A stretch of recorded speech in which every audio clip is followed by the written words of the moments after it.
Of the Father, of the Son, of the Holy Spirit. Amen. Let us continue to pray for peace, for justice. Let us think about all those people now. They are without houses, without protection in winter, that they find some people, they can receive them in their houses, they can receive them in their countries. Hail Mary, full of grace, the Lord is with thee.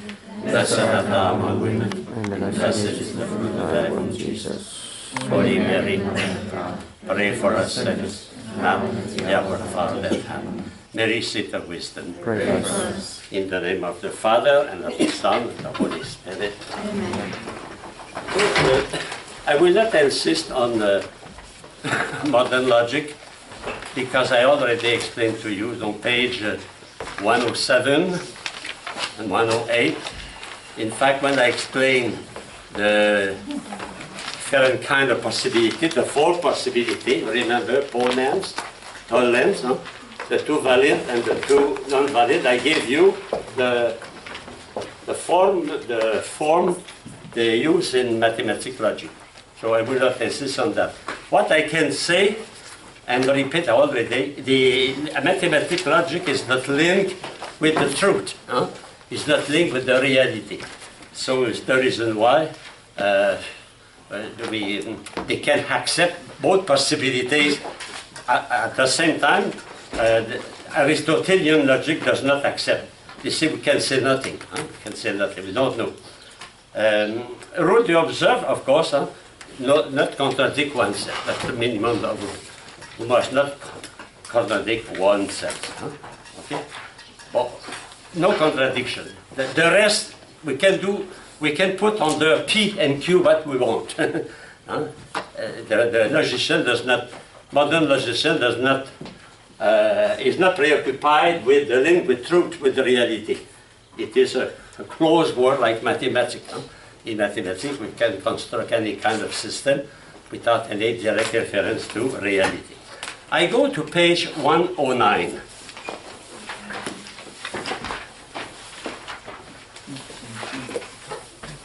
The disjunctive syllogism. Well, it is very simple. It is disjunctive, that means you have two possibilities. If one is affirmed, the other is denied. If we affirm X, we deny Y.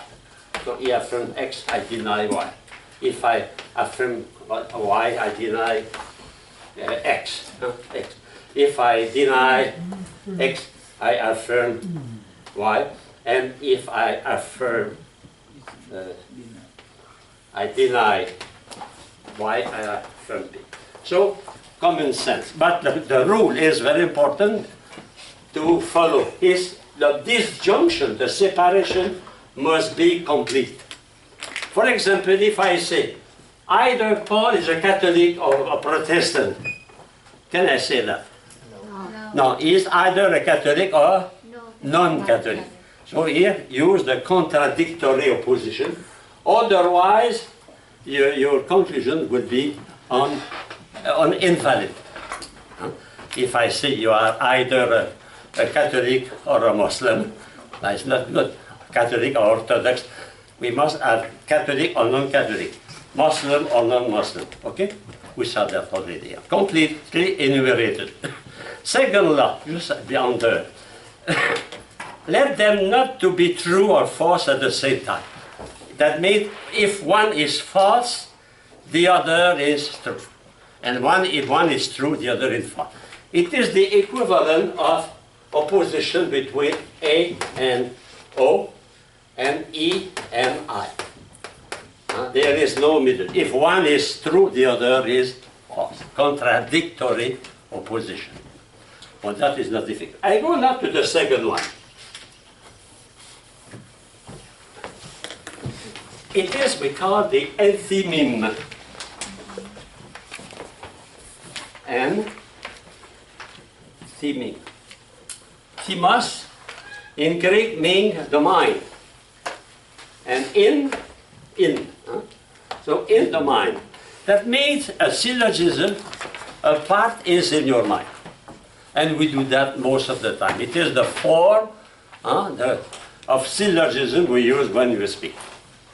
I am tired because I studied too much logic. It's true. Yes.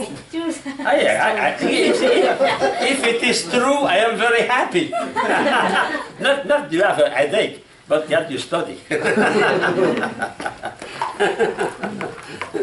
Okay, so one of the premises, either the major or the minor are implicit, are not expressed. Most of the time, it is the universal principle that is not expressed. For example, when your mother cooked, she said, we cannot eat the meat now because it is not cooked. But understood why. Every meat must be cooked, you know. So most of the time we don't express the universal principle, but it is there. In fact, the antinomy is expressed in the sentences with because, or for, or since, or hence, etc. So we indicate the cause of. You remember, between a subject and a predicate, to affirm or to deny, we must have a why, a reason. You remember that? If that reason is the middle term, the middle term. So the exercise we have to do on that, and I promise you solemnly that you have at least 2 questions on that at the final exam. Because if you understand that, you understand almost everything. If you understand how to transform an antinomy into a categorical syllogism, you understand almost all the law of syllogism, because it is the way we currently express our reasoning. But if we express our reasoning through an antinomy, that means through a syllogism whose premise is implicit, that means we reason correctly. If we reason correctly, we must obey the law of syllogism. We must have 3 propositions. Yes, brother. So, antinomy? Antinomy. Antinomy, we express the syllogism through that? It is a syllogism whose one proposition is not expressed. It's in the mind. It's your mind. It's an antinomy. And means inside, within. In timos. Timos, it is the mind, the brain, the mind. Okay? Let us go to the example I gave you here. Paul will be late because he has a flat tire. Well, that happened many times. Well, less and less because the tires are very good now. But before, when 40 years ago, it was regular to have flat tire. So, what is the general principle? Everybody who has a flat tire is late, because he has to take time to repair the flat, you know. So, that is the general principle. And now Paul has a flat tire, therefore Paul is late. So the explanation why Paul is late, it is the fact he has a flat tire. And the principle is, when we have a flat tire, then we are late, because that takes a certain time to repair, okay? Common sense, Another example. The musicians are happy. These musicians,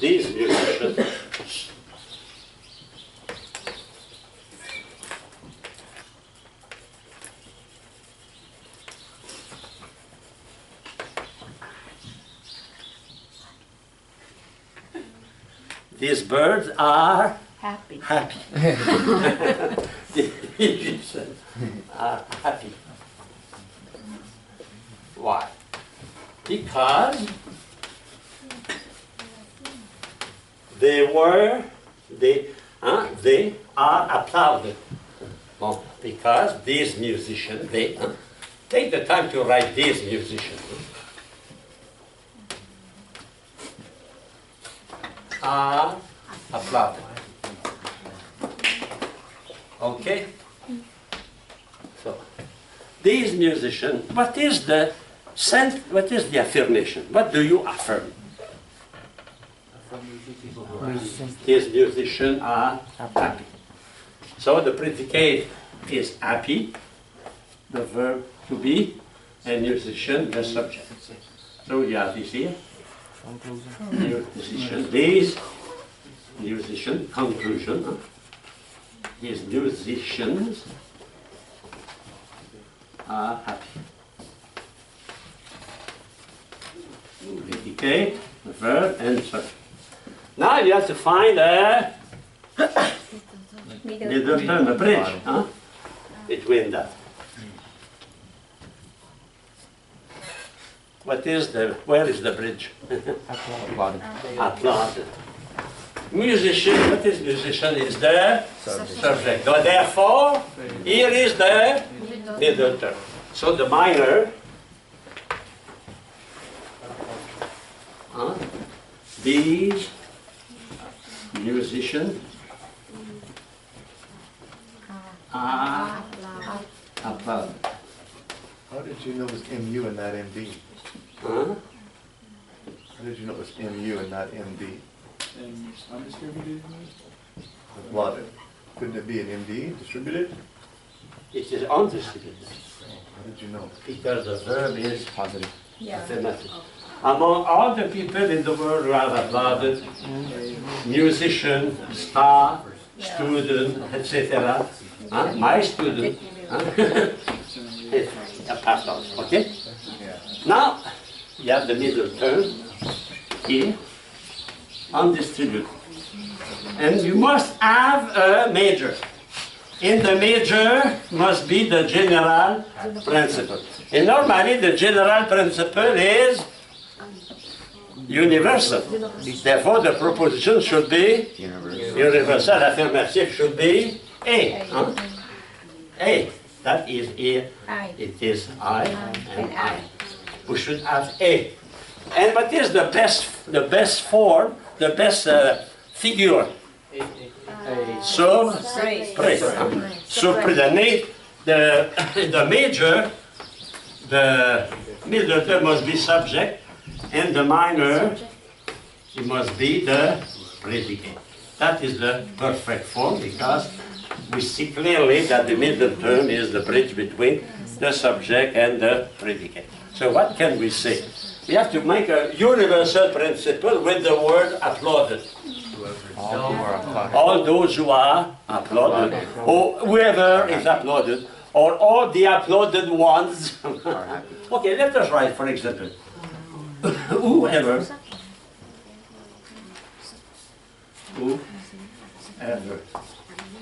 is applauded is happy. But there is a difficulty here. We have is and we have is. Which one? The second one. So what, in fact, what is whoever? That means each one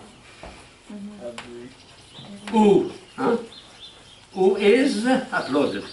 Well, we call that a clause. A clause. You remember? we see that a judgment cannot be a phrase.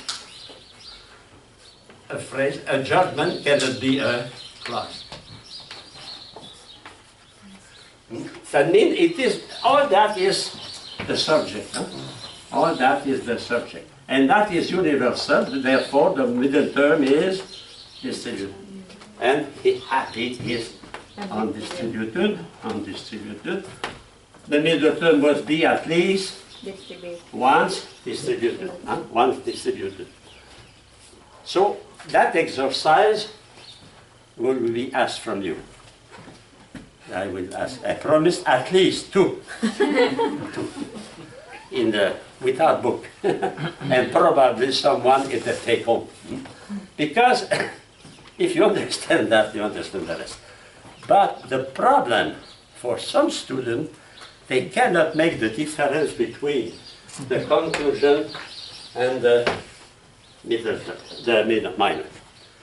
Many students, I teach that for 50 years, no? Many students, he put that here. And that means they don't understand. Immediately they don't understand. Because what is the conclusion? It is what you affirm. And what is because? It is the proof. What is the proof? Is the proof in the conclusion? No, the proof is in the minor, in the major. So I hope I have miracle of St. Jude. That not a single student in this class will confound that central principal affirmation, a principal affirmation, and the reason why here. The reason why, because cannot be in the conclusion. The reason why cannot be in the conclusion. I said that many years. It's funny at every year, except this year, I'm sure.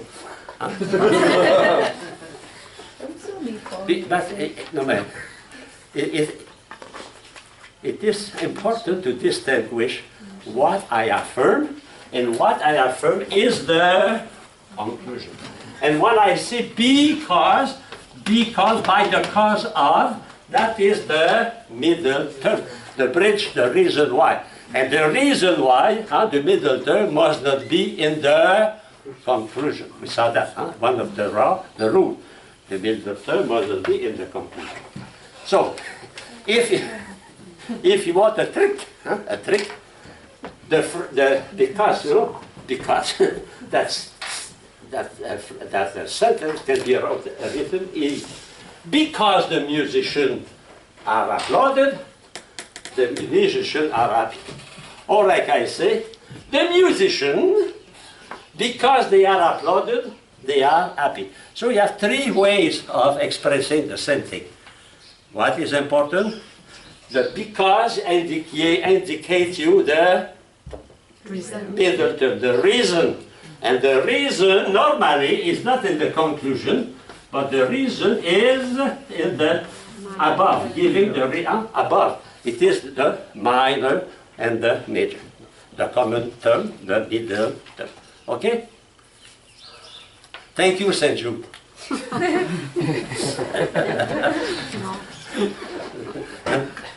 And when you study together, express the same thing. Because. Now, because indicate to me that the middle term is here. Because. But the middle term must not enter the conclusion. So I must get, okay. Oh, okay, put that, no, it's not that. The conclusion must not contain the middle term. Okay, so I explain page 111. So at the exam, I save you at least 10 or to 15% of your exam. If you are. So first go to the main affirmation. The judgment. The judgment is the conclusion. You distinguish the subject and the predicate. And now you look at the explanation. Why? Why? And that you find the middle term. If the subject is there, it is the minor. What is the minor? It is the premise containing the subject. What is the major? The premise containing the predicate. Yes, brother. How did we get A to I, and then you got I as the conclusion? I don't understand how you are able to go. A, but what is the law? The weaker proposition is the particular. So there is in the premises a particular, the conclusion must be particular. Anyway, here it is on. Can you say all the, no, this is the same thing. Huh? Okay? If you understand, everyone understands.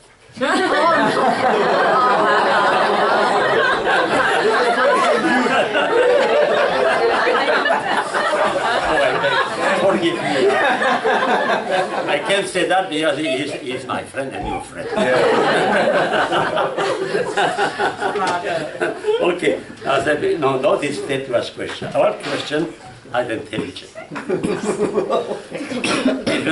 Okay.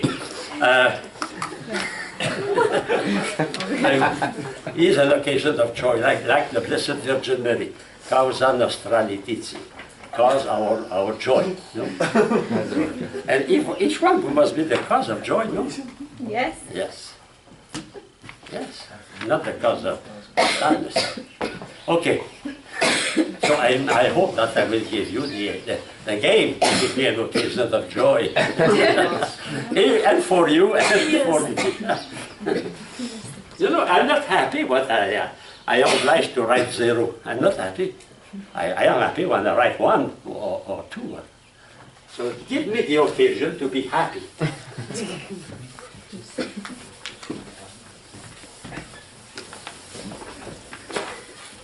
Okay. Let's go now to other form of syllogism. Of course, the first figure is the best. I don't insist on that. Page 112. Epikeirema.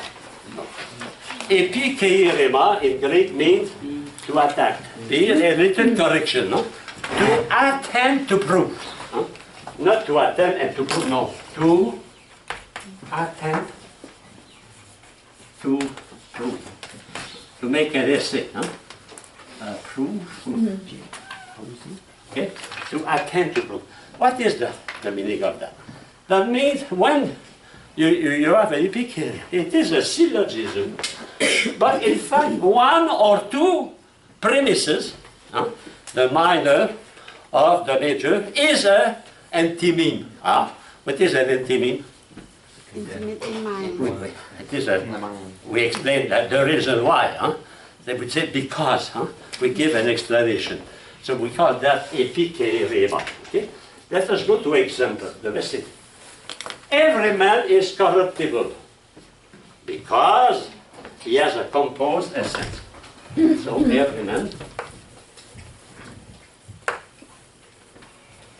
is corruptible because he has, so I would say he is composed. Okay?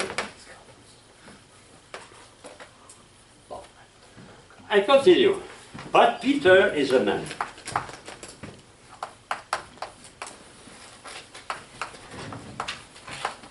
Therefore, Peter is corruptible.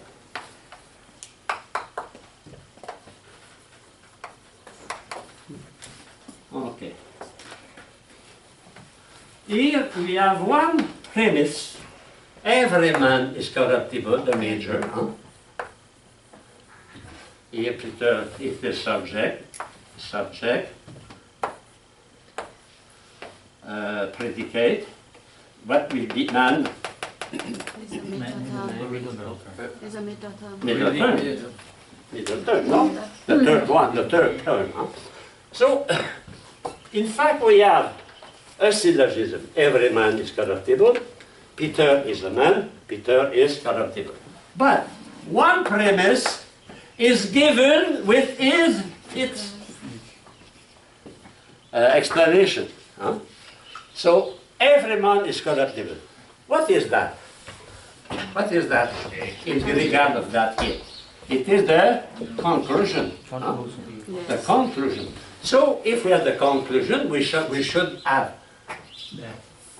here, for the moment, is the conclusion. All that is the conclusion. Subject of the conclusions and the predicate of the conclusion. Because, give me what? Minor. The reason. What is the reason? Composed, Composed. What is that, man? Okay. So the minor. No. Yeah. So minor is. He is every man. Every man. is Composes. composed.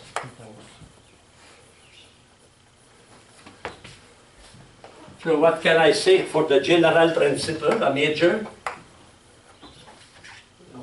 Everything, everything composed is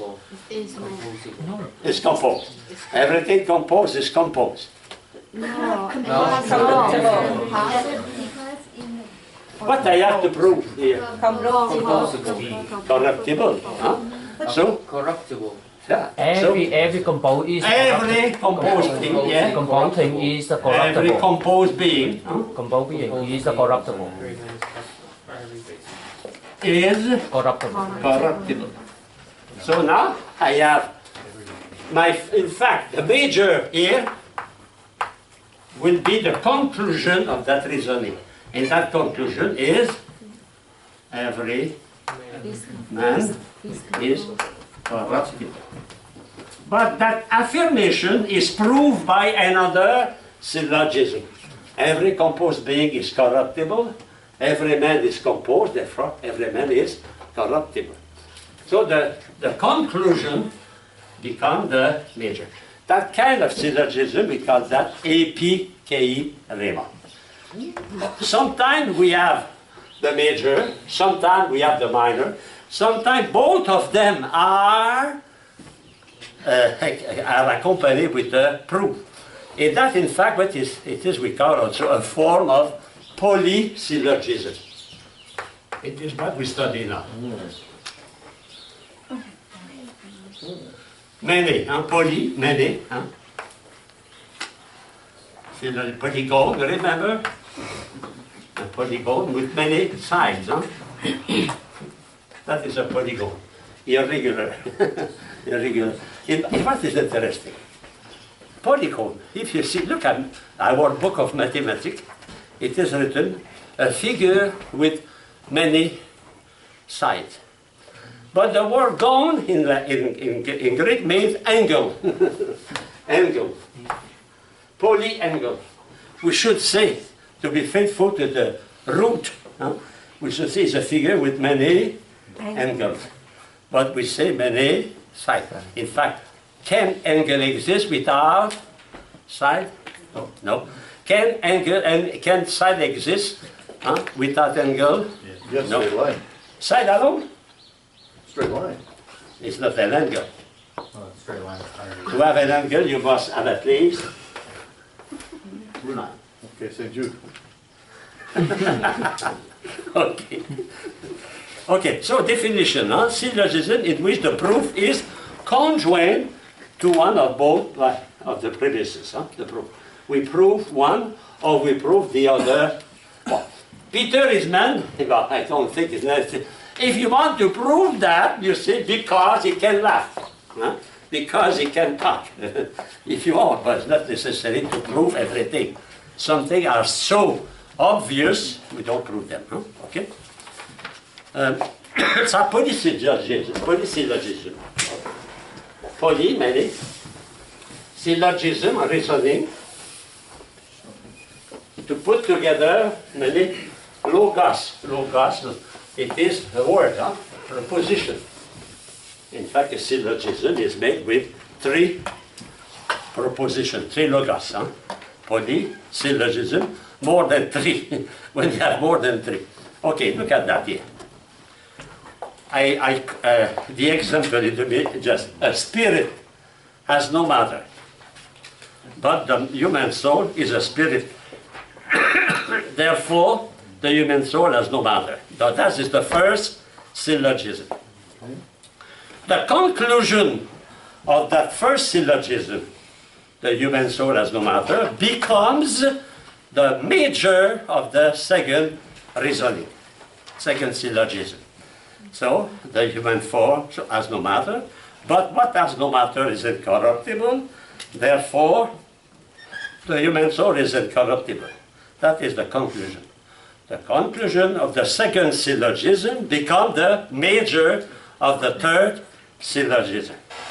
So, the human soul is incorruptible, whatever is corruptible. In fact, the human soul was the minor. So here you see a series of syllogisms linked by the fact that the conclusion of one is a premise of the other. The conclusion of second, the premise of the third one. We call that polysyllogism. And we have a special form of polysyllogism we call the sorites.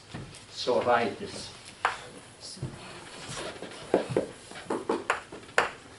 The sorite comes from the Greek sorrow. Oh, I know it. It's not important for. What is the meaning of that? That means sorrow is to pile, to follow on the is to create a heap of something, a heap of something. Okay, the stack, pile, stack, chain of syllogism. So, what is that? It is an argumentation made of several propositions. No, several, poly, Greek, poly, several, that are connected in such a way that the predicate of the first proposition become the subject of the second proposition, and the predicate of the second proposition become the subject of the third proposition, etc., etc., etc. That we call that sorites. Okay? Example: an avaricious man longs for much goods. A man who longs for much goods, excuse me, here, finally, the last one, A is B. Okay? So a man who longs for much goods needs much goods. A man who needs for much goods is not happy. And avaricious is not happy. Well, here they take a negation.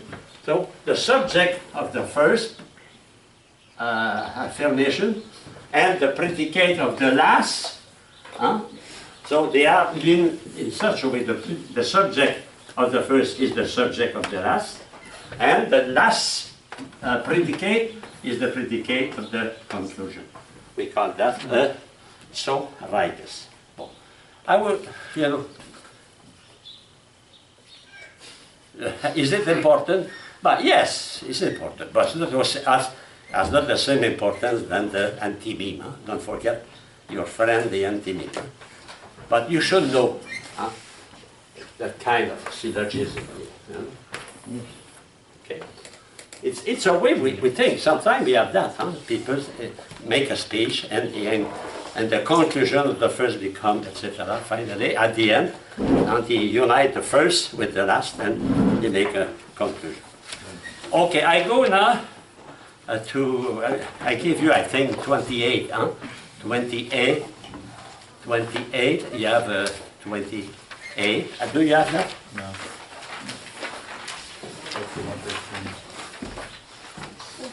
Yeah, no. After that. No, you don't. No, excuse me. Polysyllogism. Here, yeah, 1 pound. Okay. No, you don't have that. Okay, no problem. I go down to the contrary. Here we have a sorites, but a mathematician from Germany, Glaucon, we call Glauconus in Latin, create a syllogism doing exactly the contrary. We start from A to B, We have it. B to C, We have it. C to D, and finally D, A, you know? So you have that here. On the example, all bodies are perishable. Plants are bodies. The oak is a plant. The oak is perishable. You have that, huh? Yes. Everyone has that, huh? Okay? So the first the letter A become the first term become the predicate, and the last term become the subject. Exactly the contrary of that, the position. Huh? Okay? Of course, it's not necessary for salvation, but if you read St. Peter, second letter of St. Peter, you will see that St. Peter or his secretary used the form of psoriasis and Glauconian psoriasis. It's interesting. Okay? I discovered that because just in a few weeks or on this day we will read St. Peter, I say, hey, that is a good example for my class. Okay? This is a reason, St. Peter speaks, not Father Michel. No? This is reason enough for you to make every effort to undergird, to support, to strengthen your virtue with faith. So, at the same time, look at the chart behind. Your virtue with faith. Your discernment with virtue. Your self-control with discernment. Okay? This self-control, in turn, should be to lead to perseverance. And perseverance to piety. And piety to care for your brother. And care for your brother to love. No, exactly that. Here, the first and the second. Of course, that is interesting. St. Peter, I don't think he was a logician. He never studied the logic, but he was a logic man. Okay, so that is we call polysyllogism. Psoriasis, the conclusion of one becomes the minor of the second, etc. Okay, and how we can verify the truth of that, the validity of that, is to take one by one, and to verify if one by one it is valid. Because sometimes the logician, we call it sophists. We see that next class, the sophists. They use that kind of syllogism to induce people into error. So we have always to check if there is no overextended or if the middle term is twice undistributed. If you do that step by step, you study the first, after you study the second, after the third. Maybe if there is one mistake, everything is unvalid. Huh? Okay, I go to, you have something interesting, I think. It was given by Father Wichovich at the bottom of page 112, 112. He was a student in my class. He said, Father, I have a good polysyllogism for you. He who drinks monk's ale sleeps well. He who sleeps well does not sin. He who does not sin goes to heaven. Therefore, he who drinks monk's ale will go to heaven. Right? Yeah. Okay. It's interesting, huh? Interesting. So I don't have time to analyze, but I think it is pleasing to you. Huh? So you can use that for in the future for some party. Huh? Okay. Now, I go to another kind of syllogism, important, dilemma. You know, in life sometimes we are cut between two dilemmas. When you were 16 years old, and you ask your father, Dad, can I use your car? I have my permit. So your father, your dad was taken between two possibilities. In fact, a lemma in Greek means horn. The horn of the... If he gives you his key, it's a great danger for his car. But if he does not give you the key, it's a great danger with you. because you were not happy with your father, you know. It's a kind of dilemma, practical dilemma, no? It's the same when you were 18 years old and your mother, you asked your mother, can I go with my boyfriend to the party? So, you know, your mother was in front of her dilemma. She actually, if I give the permission to my holy daughter, future sister, to go to the party, maybe she will lose her vocation. On the other side, if I don't give, maybe she will love me. She will love me. I want you to love me. So she was bring that is dilemma. Okay. So a dilemma is an argumentation whose antecedent present disjunction in such a way that whether one or the other part arrive to the same conclusion. You are in the trap on both sides. If you say yes or say no, you have a problem on both sides. It is a little bit what the teacher have to write a C or a D. He's a good man, you know. He's very pious, but you know, I am between love and truth. Mercy. But in that there is no mercy after. Okay, dilemma. The classical example is that the dilemma of Tertullian. You know, Tertullian was a layman. He was an eminent theologian, and you will study that in the history of the church. He's considered as a father of the church, but he's not canonized. Okay, so it was the time of Trajan, was the emperor of Rome, and he made he edict the following. He said, Christian, if you don't find them, don't bother with them. Let them quiet. But if you find one, take it into the judge and he will die. It was his reasoning, is the law. So he answered, he said, if the Christians are either guilty or innocent. If they are guilty, then why do you prohibit search for them? You know, if they are quiet, don't search for them. But if you find one, kill him. You know, it's not like, if they are guilty, they should be punished. If they are innocent, then why do you punish those who are denounced? Therefore, in either case, you are wrong. Okay? Another example is this at the tomb of Jesus. You know, when Jesus was buried, they put a big stone. So those who went to Israel, they know that, a huge stone, like that. We can see that they went in Jerusalem. And they put a seal with wax, with the seal of the governor.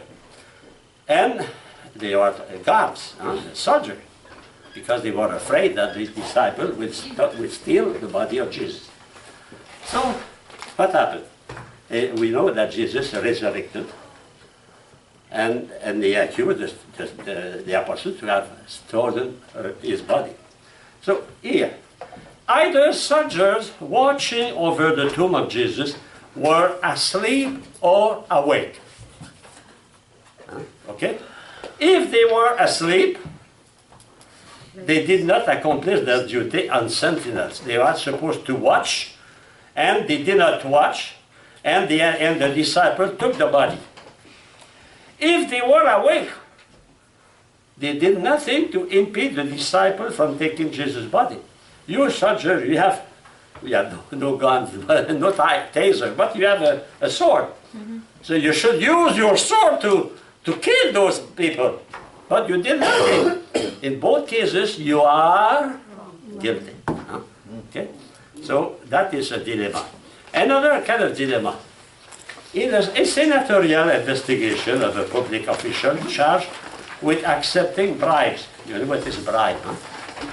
In Cameroon, when every 20 miles, there is a control. The soldier, the police control papers containing the what, because there is what we call, how do you say, passing thing from one country to other country, Smuggling? smuggler, or terrorism. So they check, huh?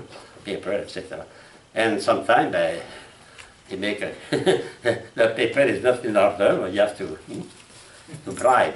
Huh? And one the missionary arrived, he recognized me. Oh, Father, you know, Father, it is very warm. Huh? We need to wet the beer. Huh? To wet the beer, not with water. Huh? They wet, you know that? Because they have a beer, and they drink a part of the beer, on the beer. So we need beer to wet beard.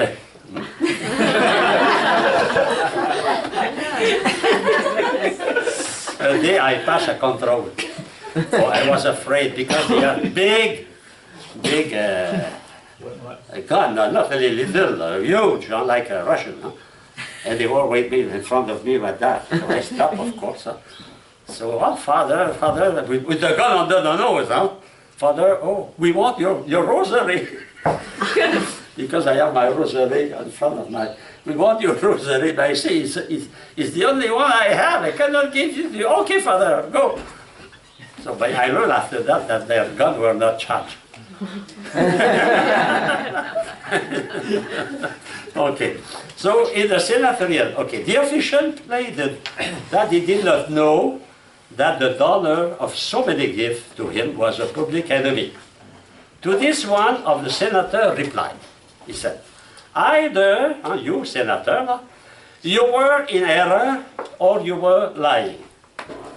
If you were in error, you did not know, you are incompetent. Okay? If you are lying, you are immoral. Therefore, in either case, you are unfit for the office. So that kind of reasoning, they called that here, see 1961, a catch-22. I was curious to know why they called that a catch-22. In fact, it is the title of a book written in 1961. That means if you have a problem with two possibilities, if you choose one or the other, you have a big problem. So in Latin and in French we have a proverb said, to fall from Charybdis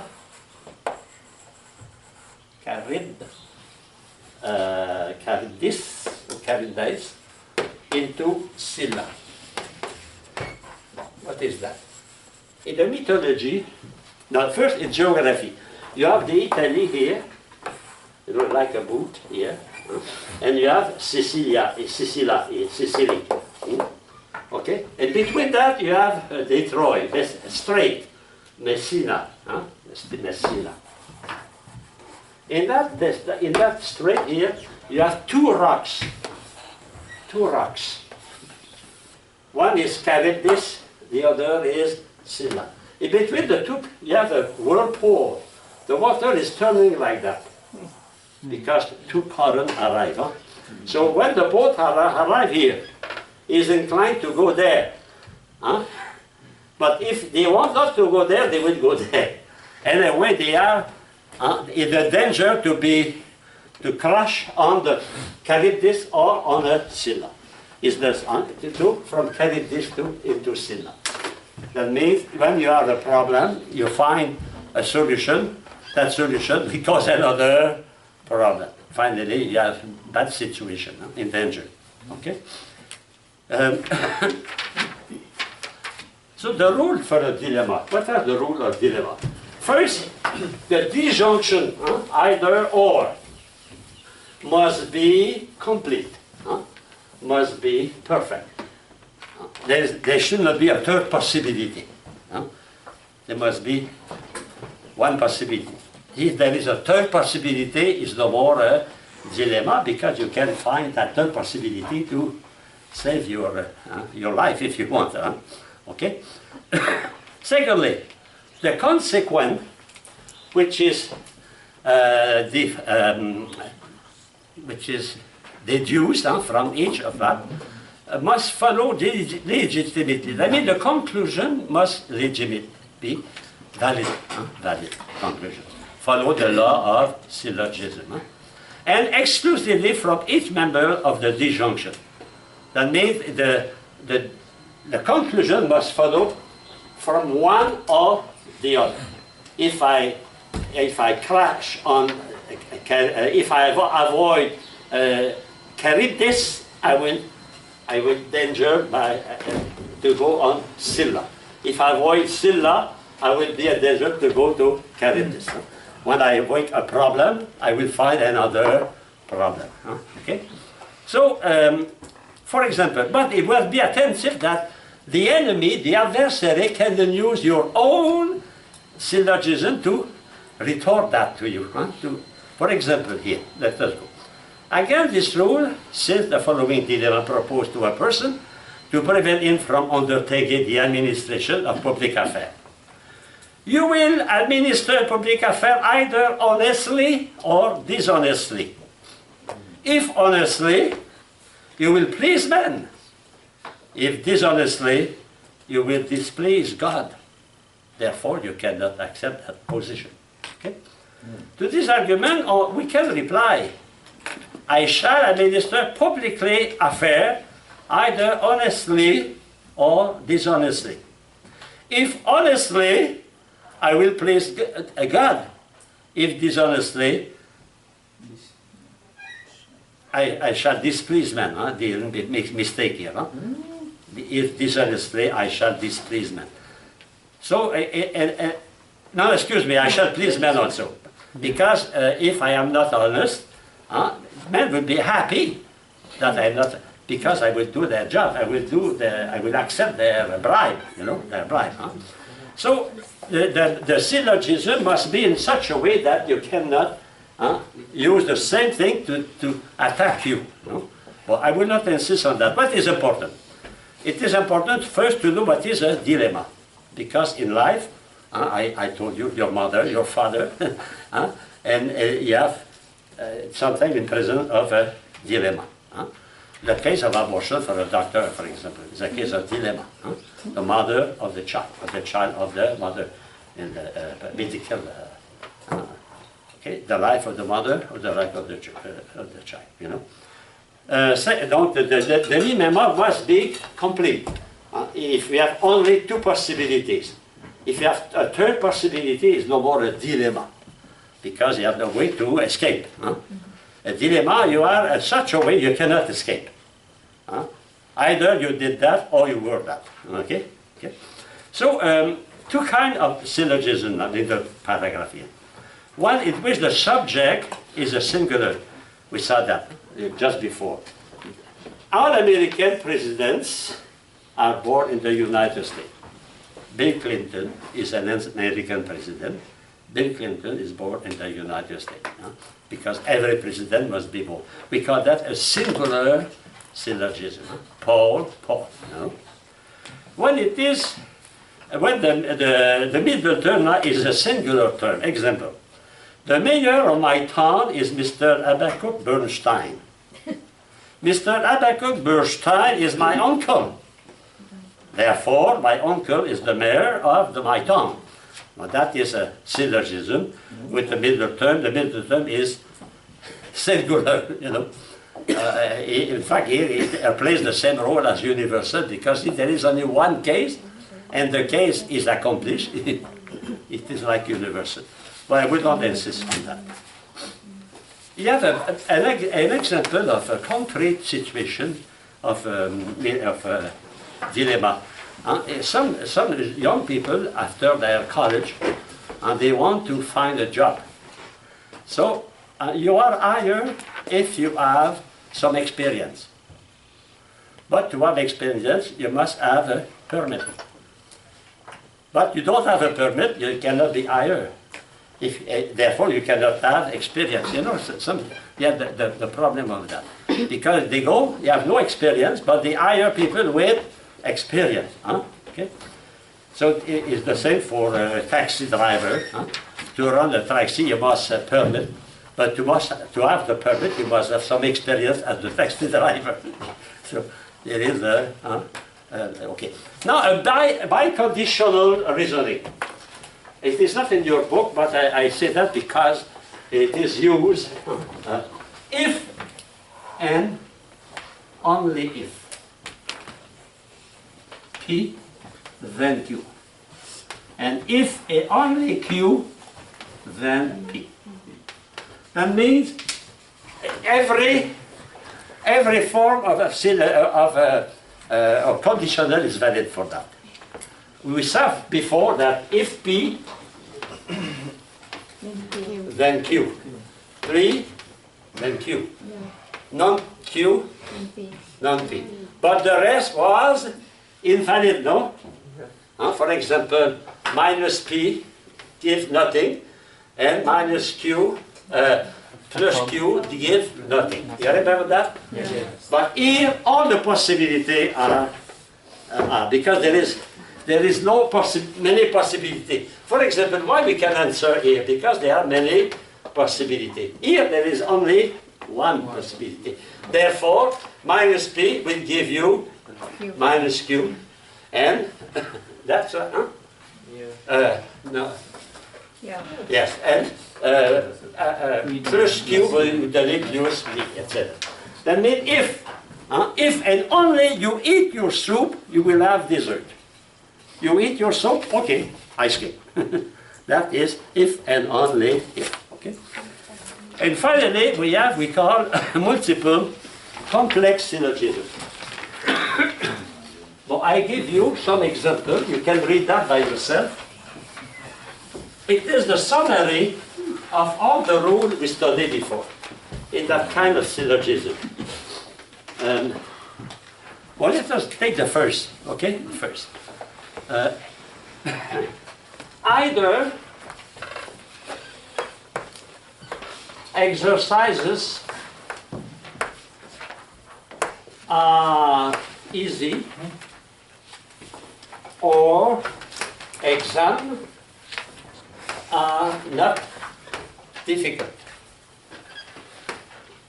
Second, B. If exams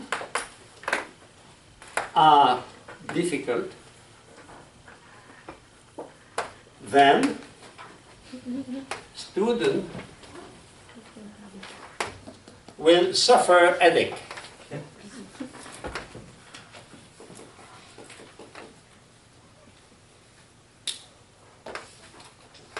Okay. The third one, either students crib in English means to cheat. Huh? We don't use that in the United States, we use that in Great Britain. Huh? Either student crib or cheated. Huh? Or they did their exercises.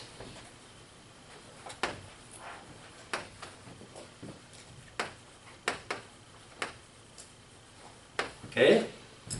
D. If students did their exercises,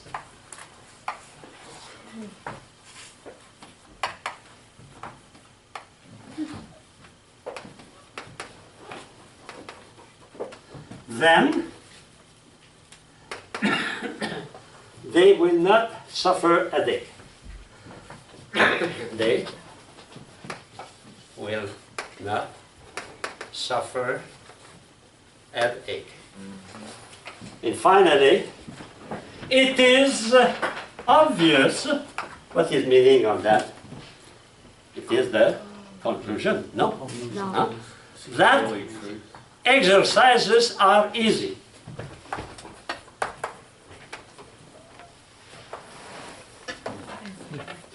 So you are sure of that. That is the conclusion. Now you have to go to before. So where we speak about exercises are easy.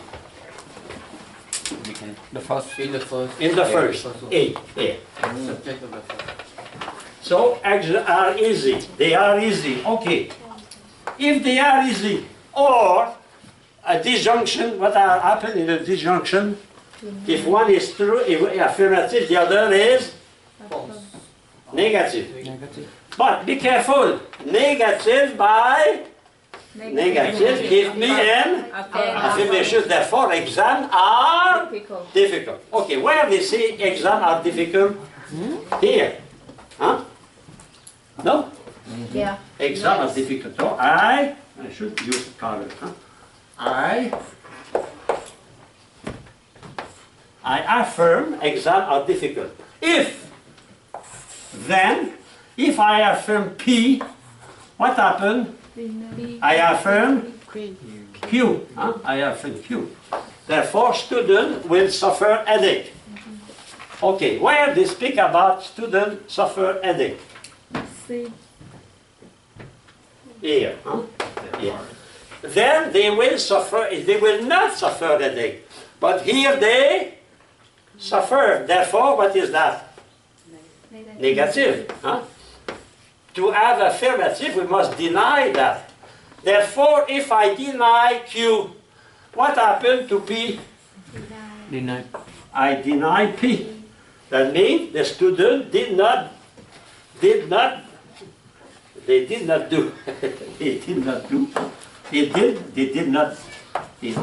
do their exercise. No further. How about a C? Yes, get it. If I deny Q, if Paul works, he exists. I deny he exists. I deny he works. No, I deny he exists. I deny he exists. Huh? When I when I deny Q, I deny P. So students did but not. Oh, now you go to, they did their exercises. Did they did their exercises? No, they did not. I deny that. See, if I deny that, I affirm that the students are cheated. But that's not what you put. I did not write that. No, see, you put they did, if the student did their exercise. Yes, they did. But they did. Of course, I wrote that. But here, then they will not suffer. So here, if the proposition is negative, if Q is negative, therefore that is negative. Oh, I got it. You know? See, if I deny here, I deny that here. Do not forget on the verb, but you deny the cause. So I deny. So therefore the student did not do their exercises. You know, if they did, I deny that. Therefore the student cheated. So it is a complex, I like that. Huh? I taught that in a public school, a college in Montreal. And we have fun with that. We have a series of that. You know, they play Sudoku, you play logic. It's a kind of game, no? But at the same time, here you study the law of hypothetical syllogism. You have the law of disjunction, you know. So you apply those laws, finally. Exercise. Huh? Exercise. May develop your logical muscle. But be quiet, my brother and sisters. I will not torture you at the exam with that. Thank you, Father. But it is a good thing to do that. Why? Because when you do that, you review the laws of logic. At the same time, it's a game. It's a game, a real game. At the same time, it's useful to study the law of logic. Okay, I congratulate you. You study very well.